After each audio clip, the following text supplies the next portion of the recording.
The long-awaited sequel to Guardians of the Galaxy revisited everything fans loved about the first film while moving the story forward in a wild and imaginative way. And critics and audiences alike agree that it was one of Marvel's most fun movies to date. And yet, even in an altogether terrific follow-up, there are still some weird plot holes, quirky Easter eggs, and continuity questions that left us scratching our heads while the end credits rolled.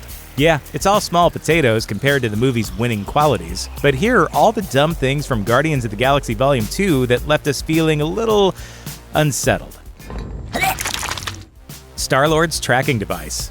From his outfit to his entertainment system, Star-Lord is all about the 80s, including when it comes to the tech he whips out in this opening scene. This vintage Mattel football video game has been rewired to work as a tracking device, but where did it come from? There are only two options. One, that Quill stumbled upon it during his travels around the galaxy, which would be a weird coincidence to say the least. Or two, maybe he had it on him when he was kidnapped from the Earth as a kid. But unlike his Walkman, he wasn't too sentimental about this toy to repurpose it into a useful piece of tech. Why are the Guardians doing the Sovereign's dirty work? This big action set piece pitting the Guardians against a space monster known as an obelisk was such an amazing scene, you can almost ignore the obvious question. Why were the Guardians there in the first place? The Sovereign leader offers a reason. We could not risk the lives of our own sovereign citizens. But they wouldn't have to. As we find out shortly, they own an entire fleet of remote-controlled ships that seem perfectly equipped for a job like this. What prompted them to punt this job to a shady group of misfits like the Guardians? We may never know. Ego's relationship with Mantis. Director James Gunn wanted his sequel to include some characters from the comics that didn't make the cut the first time around. And Mantis, who has a long and storied history with the Guardians, was an obvious choice. But to fit her in, Gunn had to tweak her story. So in the movie, she's basically an indentured adopted daughter to Ego, using her empathic powers to help him sleep at night. Wait, what? Ego is an ancient, powerful celestial being, and he needs an empath to sleep at night? How did he sleep in the thousands and thousands of years before Mantis came along? And why would he let her, the only person who knew his true intentions, hang out unchaperoned with the Guardians where she could spill the beans at any time? Well, whatever. Maybe Ego just can't manifest a supply of Ambien the way he manifested an entire planet. And maybe his godlike status made him a little overconfident about his nefarious plan. But most importantly, maybe we're so psyched to have Mantis in this movie that her backstory doesn't really need to hold up to scrutiny. Who's your Hasselhoff? In this film, we learn that Quill keeps a pic of Knight Rider-era David Hasselhoff in his pocket, because as a fatherless kid, he used to tell people the Hoff was his real dad. A subplot that leads to this crowd-pleasing cameo from Hasselhoff as one of Ego's various avatars. There's just one problem. This Hoff is a senior citizen, whereas Quill's aspirational dad was the strapping young Hoff of the 1980s. In the context of the story, and for maximum emotional impact on Quill, Ego should have appeared as that version of Hasselhoff. But if that was going to make the difference between working with the Hoff directly versus recreating his younger self using CGI, it's not hard to see why the filmmakers preferred the real thing. The truth about Quill's mom.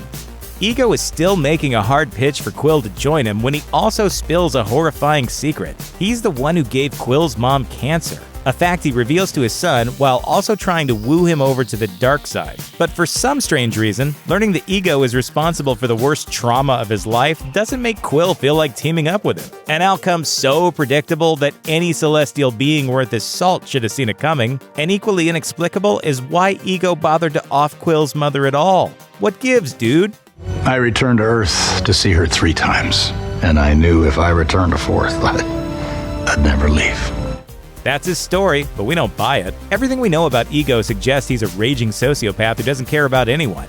And since he's planned all along to kidnap Quill from Earth, taking Mom out of the equation seems pointless. Plus, Ego has been alive for millions of years, so what's the big rush? Why not just be happy for 40 or 50 years and then complete the master plan once he dies of old age or something? Of course, this is still an important moment in terms of establishing Ego as a cut-and-dried bad guy and giving Quill a good reason to want to destroy him, but it's one of a handful that doesn't make narrative sense. No continuity for old Marvel. The timeline of the Marvel Cinematic Universe has always been kind of fuzzy, but Guardians of the Galaxy Volume 2 represents a real missed opportunity for MCU continuity. Here's the deal. Ego's attempt to take control of the Earth occurs around the same time as films like Captain America Civil War and the ABC series Agents of S.H.I.E.L.D. Surely the MCU's top crime fighters would have noticed the giant tide of alien goo engulfing half of Missouri, and a crossover cameo in either direction would have really helped to tie this universe together. Sadly, Ego's incursion on Earth never earned so much as a nod in these other Marvel properties, and in Guardians 2, no other MCU characters ever showed up to investigate the goo situation. The Invincible Milano. We all know that Star-Lord has a very cool ship. The Milano is fast, slick, comes loaded with a tape deck for all your soundtrack needs, and makes a hell of a mobile man cave. If I had a black light, the place would look like a Jackson Pollock painting. But is the Milano literally indestructible? The ship takes a pounding during this battle with the Sovereign's forces, in which dozens and dozens of ships fire point blank on the Guardians. Yet Star-Lord's ship weathers through all that damage, when other ships have gone down with just a shot or two. How does the Milano survive this veritable onslaught of laser fire while still maintaining enough integrity to stumble toward a crash landing? In this case, the answer is simple: plot armor. The same reason why stormtroopers have such terrible aim, and James Bond can somehow win a fistfight with a henchman twice his size. If one direct hit could knock the hero's ship out of the sky, there would be no movie. Thanks for watching. Click the looper icon to subscribe to our YouTube channel, and don't forget to check out all this cool stuff we know you'll love too.